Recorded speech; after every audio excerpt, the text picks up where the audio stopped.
As President Bola Tinubu's government marks 2 years in office, the midterm scorecard of the administration is paramount to both the government and citizens in order to assess the administration.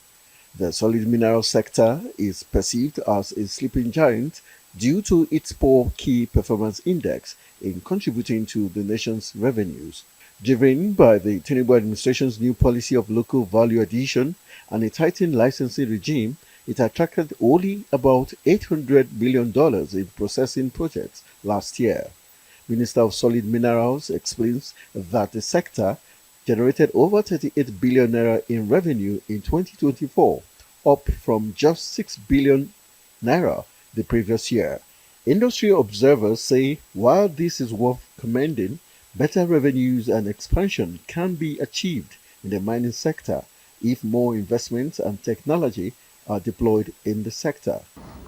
$800 million is even too small. Million? Not billion. ROI, return on investment.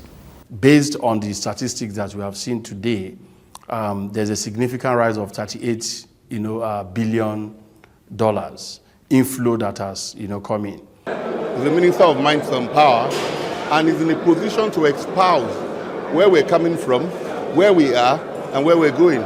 Nigeria has in recent years attracted more foreign investments such as the $600 million lithium processing plant near the Kaduna-Niger border to be commissioned this quarter and the $200 million lithium refinery on the outskirts of Abuja. The minister says the investments follow the administration's insistence that no miner gets a license without a clear local processing plant, as the days of exporting raw materials from pit to port are over.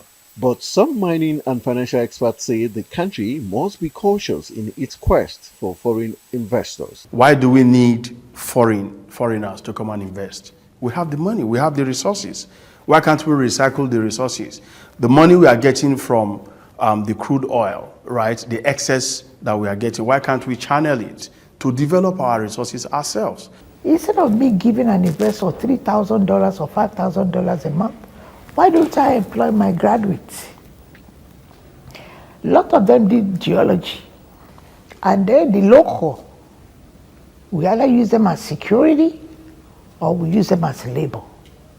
Despite the successes recorded in the solid mineral sector, Nigerians have suffered mining-induced insecurity across mining sites in Nigeria, leading to loss of lives and sacking of host communities by bandits. The federal government, through the Ministry of Solid Minerals Development, has now formalized the activities of 250 small and artisanal miners into cooperatives as part of efforts to help artisanal miners transition away from illegal mining. At a glance and a click of a button, you can surf to any mine site you want and see the operations that's going on there and see the volume of even the mineral that is extracted, the number of trucks that are going out, and of course the security situation of the environment. Meanwhile, stakeholders in the sector say the country must be deliberate in ending the insecurity across the country, as there is a clear nexus between insecurity and natural resources. They canvass the use of software services to enhance the evaluation and monitoring of the sector, saying it will greatly improve exploration processes in the sector.